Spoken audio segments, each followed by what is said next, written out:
My dad works in B2B marketing. He came by my school for career day and said he was a big ROAS man. Then he told everyone how much he loved calculating his return on ad spend.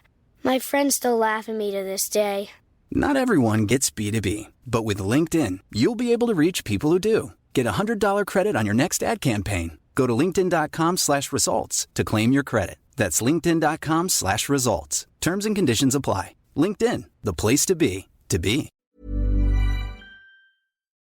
We acknowledge the traditional owners of country throughout Australia and recognise their continuing connection to land, waters and culture.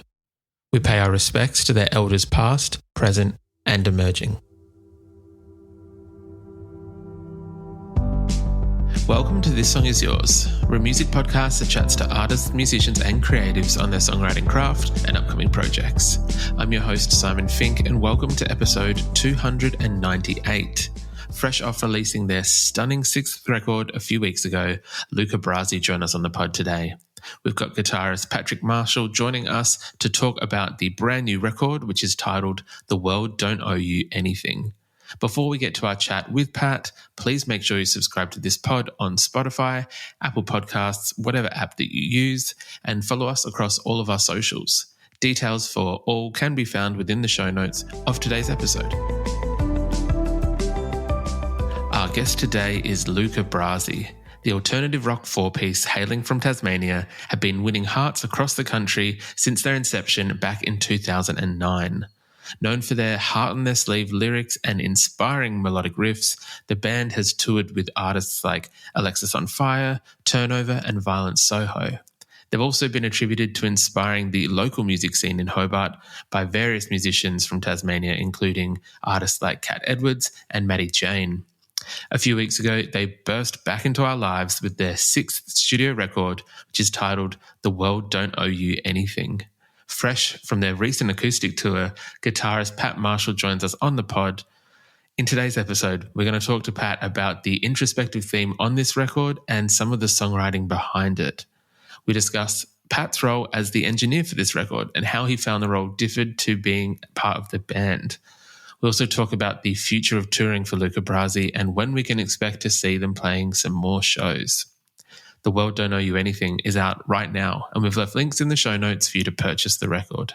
We also want to say a massive thank you to Amy from Deathproof PR for her help with today's episode.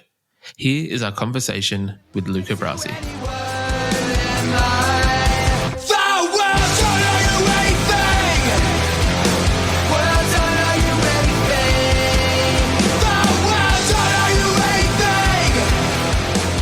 Please welcome to This Song Is Yours, Patrick Marshall from Luca Brasi. Patrick, hello, how are you? Very well, thanks, Simon. Thanks very much for having me on the show. My absolute pleasure. Thank you so much. I very much appreciate it as it's an incredibly busy time for the band at the moment. There's a brand new album out in the form of The World Don't Owe You Anything. Firstly, congratulations on the album. Oh, thank you very much. Feels great to have it finally out with the world. I can only imagine how long have you guys been working on this record? Are you guys a band that will jump straight back into the studio after a record kind of comes out? I reckon we usually start probably about 6 months after the record comes out. Usually you kind of finish the album and then you're kind of exhausted of all creative ideas and then you kind of get into the touring cycle. It's generally not until that kind of main album touring cycle's over that we start to get back into writing new music. So I'd say it took about 2 years to put together, so it's been maybe about 3 years since the last record came out. So there was obviously a bit of time before we started on the latest one. Of course. Well, it's a fantastic album, I do have to say.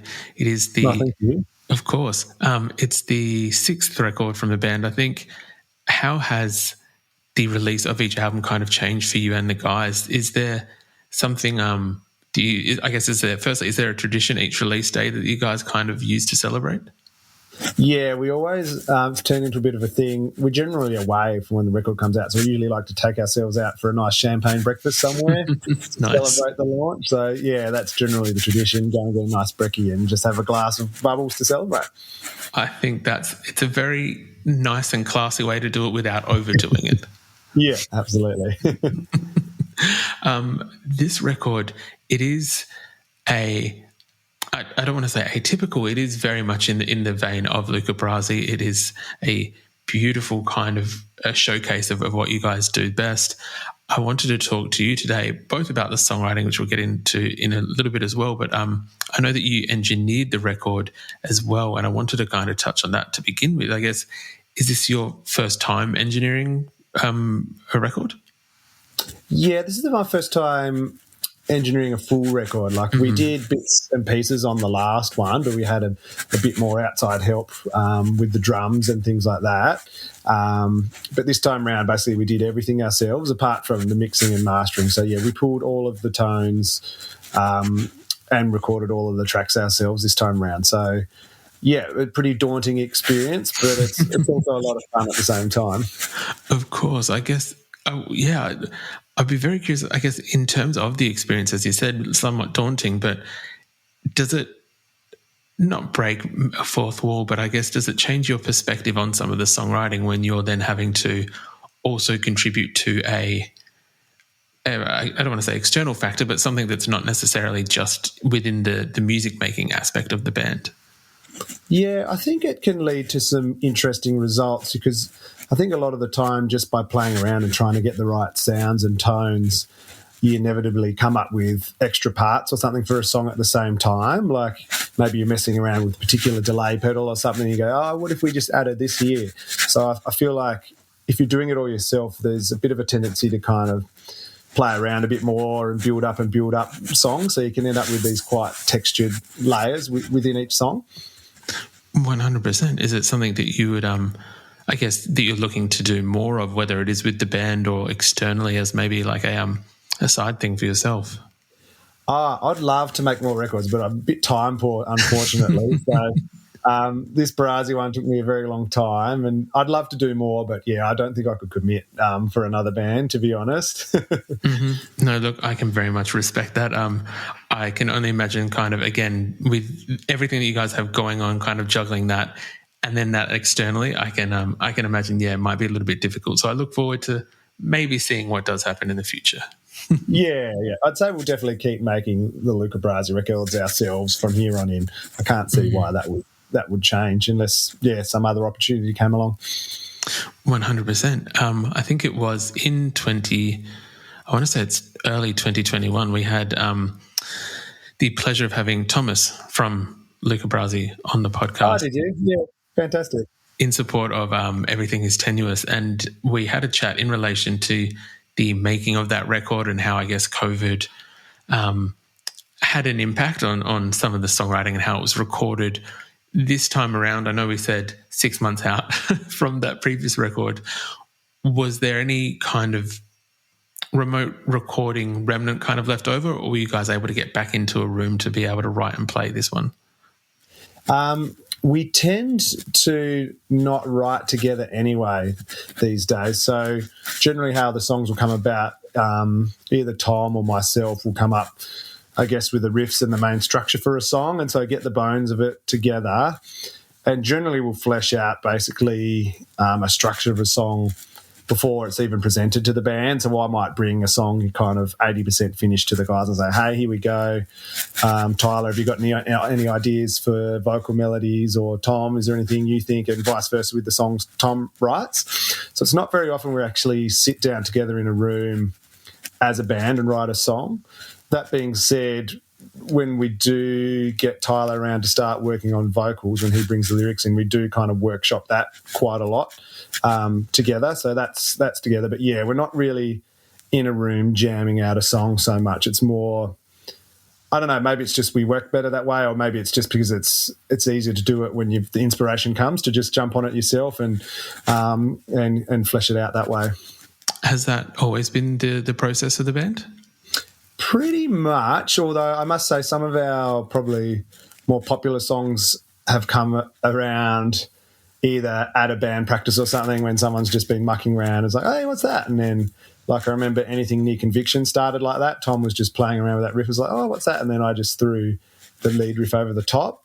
And I also remember The Clothes I Slept In that was a sound check somewhere, I think, and I was just mucking around and came up with that riff. So, yeah, mostly it has been, but there has been the odd occasion. So sometimes they work out to be the best songs, so maybe we need to change the process. It's funny you mentioned sound check, because we've recently had a few acts on where it kind of appears that the I want to say almost like the freedom of sound check, in terms of you're not sitting down with the intent to try and create or try and compose, that you're literally mucking around, just noodling things out in a way when it's sound check, and then that's when some of the best ideas just kind of seem to appear and form.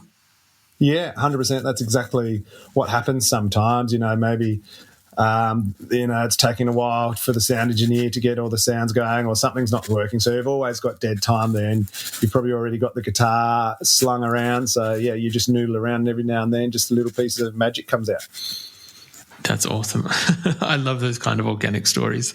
I would love to know, Pat, I guess your introduction to music and writing music, and where you kind of got your start in both writing riffs and melodies. But I guess, is it just Tyler that writes the lyrics for Brasi by himself, or is there contributions from you guys as well? Yeah, no, he definitely writes all the lyrics. He's such a good lyricist, and I'd hate to try and put words into his mouth. Like every now and then we might have a suggestion, maybe change this word or change this phrasing, but he'll come basically, with his phone full of notes of lyrics, essentially. We do flesh out the melodies together, but, yeah, the words are certainly all of his, and he does such a great job of that. That's awesome. Sorry, I got sidetracked then. I'd love to know about your start in terms of you writing music, and kind of how you came to be the guitarist within the band and writing those melodies and riffs. At BlueNile.com, you can find endless ways to make your moments sparkle. From classic and timeless jewelry gifts to creating the custom engagement ring of her dreams, all at prices you won't find at a traditional jeweler. And right now, you can save up to 40% on fine jewelry and 25% on engagement ring settings during the Blue Nile Anniversary Sale, going on now. Go to BlueNile.com to shop the Blue Nile Anniversary Sale and save up to 40%. That's BlueNile.com. This is an ad by BetterHelp. What are your self-care non-negotiables? It's hard to make time for the things that keep you healthy, but being consistent with self-care is like working a muscle. And when life gets crazy, that muscle keeps you strong. Therapy is the ultimate self-care, and BetterHelp makes it easy to get started with affordable online sessions you can do from anywhere. Never skip therapy day with BetterHelp. Visit BetterHelp.com today to get 10% off your first month. Yeah, so I guess like most people started playing guitar in primary school, I think, and then we had a really great music teacher at our high school where we grew up who really encouraged everyone to just play in bands. So Tyler and myself and Danny actually played in a different band together when we were in high school. Tom was a year younger than us, so he wasn't in our band. At that stage, it was just playing Blink-182 covers and anything else that was going on at that time. Yeah, anything we could manage to play. And then we did, even in high school, I felt like we started to write the odd song. Like, they were obviously terrible, but we started like writing a few riffs and things like that. And then when it got to year 11 and 12, like our high school only went to year 10, so you either had to move to Hobart or move to Launceston, and some of us went to Hobart and some of us moved to Launceston, so that band kind of ended at that stage. And when Tyler went to Launceston, him and Tom started Luca Brasi. I was down at Hobart in the time, and then I joined a few years later, essentially. So they already had one record under their belt before I joined, but I was lucky enough on that first record, they got me into sing some harmonies on that record because they didn't have anyone doing backing vocals at that stage. So I am still on that record, but I didn't play any guitar or write any of the songs. And so it wasn't until, I think by a thread, maybe there's one song I wrote on that one. And then Extended Family, I wrote Aeroplane, and that was kind of my first big song for the band. And then it's kind of just built up and built up. Like, it used to be Tom would probably write 90% of the songs, but now it seems to be a bit more of an even split between us. And I think we balance each other out quite well as well, because he comes at it from a much more technical perspective and I come out with a much more simplified perspective. And I think too much of either of those probably isn't a good thing. So if I write quite a simple song, he might be like, hey, what if we just throw this chord in here? And all of a sudden it makes it much more interesting. Or other times he'll come with a song and he'll just have got completely stuck with where to go. I say, oh, why don't we just do this? And something really simple, and it kind of brings it all together. So I feel like we complement each other quite nicely.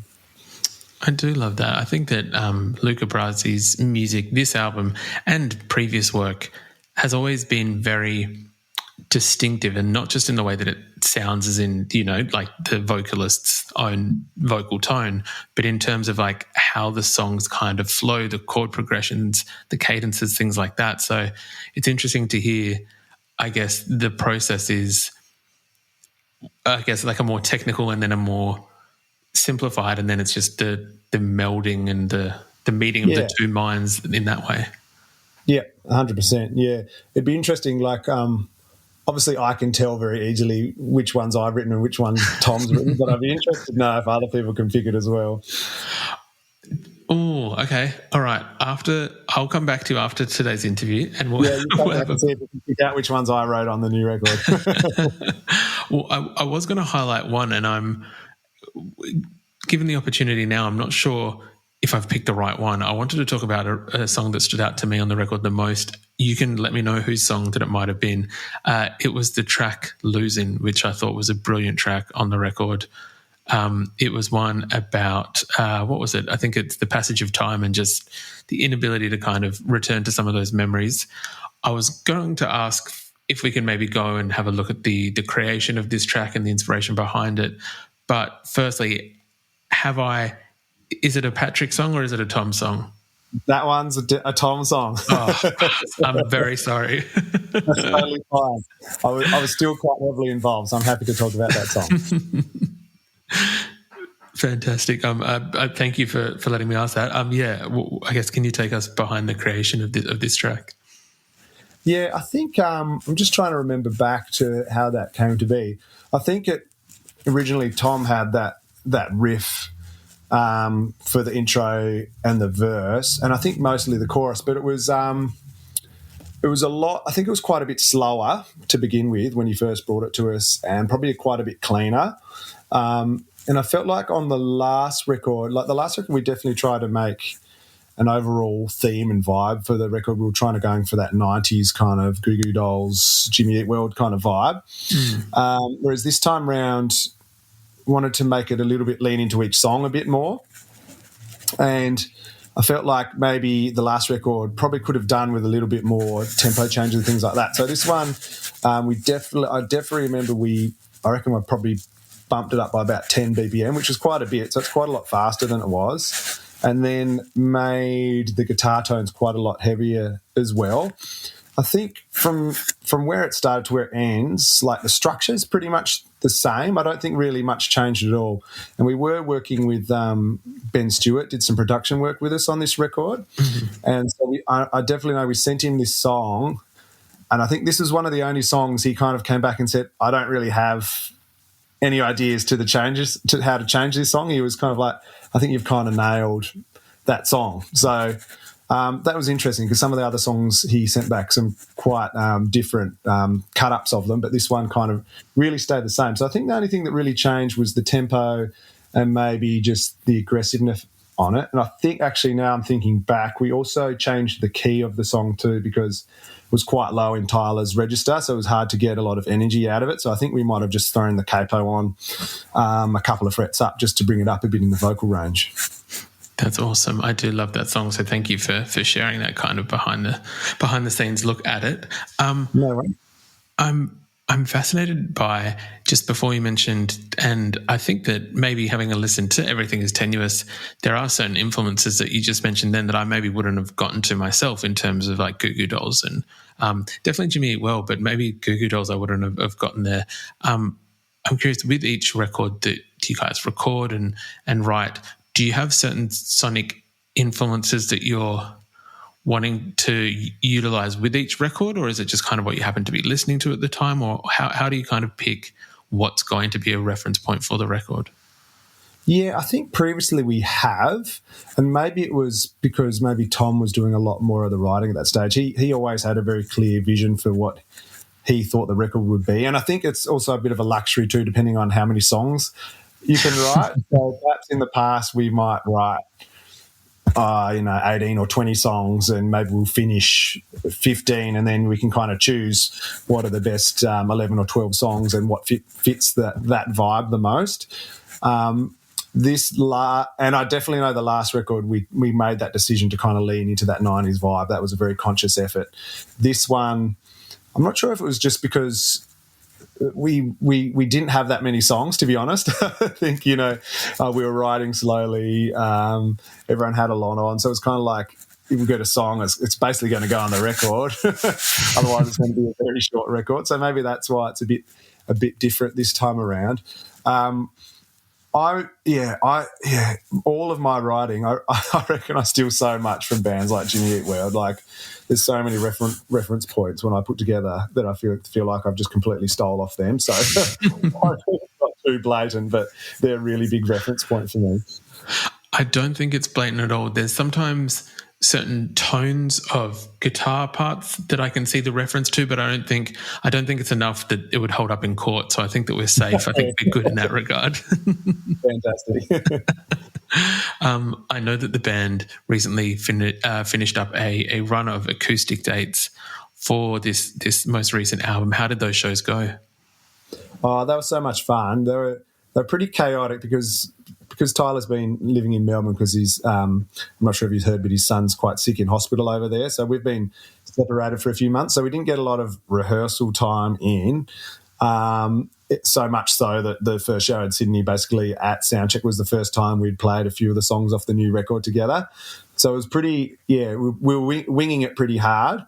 But I think, I don't know what it is, but those acoustic shows seem to translate really well for us. You got to choose the right songs, but I think stripping them back, and when you can kind of listen to either Tom's guitar work or Tyler's lyrics, it really seems to connect with the fans.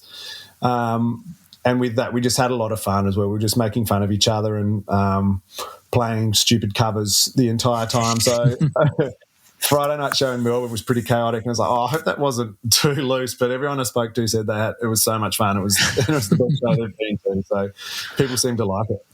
That's awesome. I'm very glad to hear that. I know, as you mentioned, Tyler is taking he's obviously got his plate full with a lot going on in his personal life. In terms of, I guess, future shows in support of this album, can we expect some full band shows at some point, possibly in support of the record? Yeah, definitely. So we've got the Good Things Festival coming up at the end of this year, but we're currently looking to book a full album tour in the new year. I'm guessing around February or March. So yeah, there will definitely be a full band tour to support.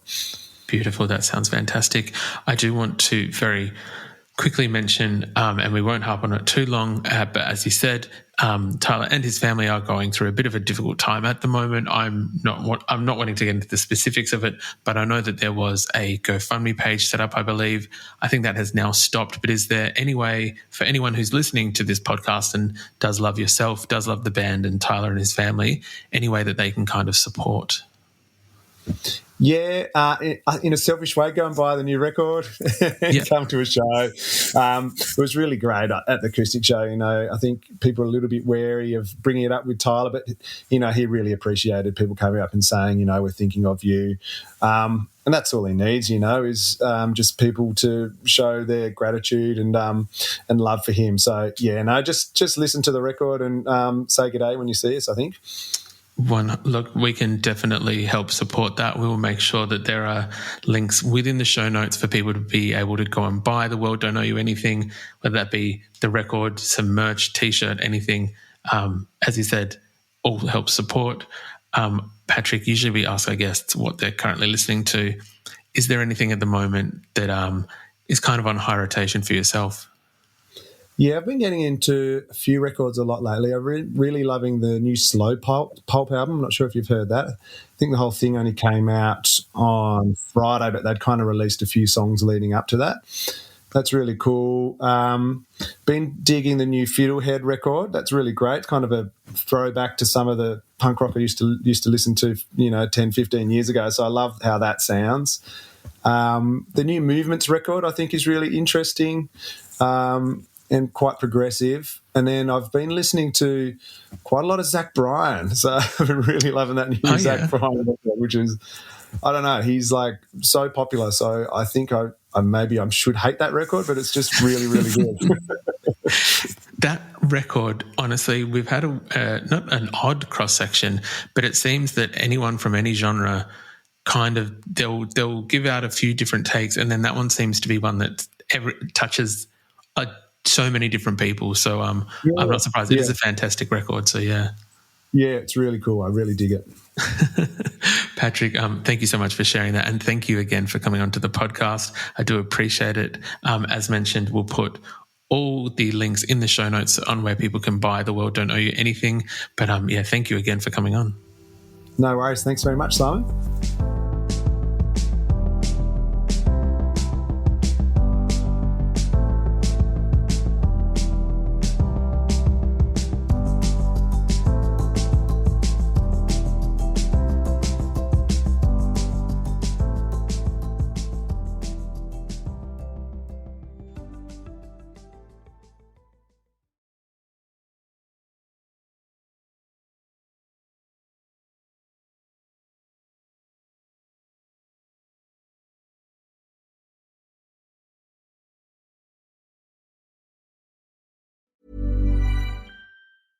Never sleep hot again with Bowl and Branch's best-selling naturally cooling sheets. They feel super crisp and cool to the touch and are expertly designed for enhanced breathability so you don't overheat at night. Start getting your best night's sleep this summer with cooling sheets made with the highest quality materials. Try Bowl and Branch with a 30-night worry-free guarantee. Plus, get 15% off and free shipping on your first set of sheets at bowlandbranch.com with code BUTTERY. Exclusions apply. See site for details.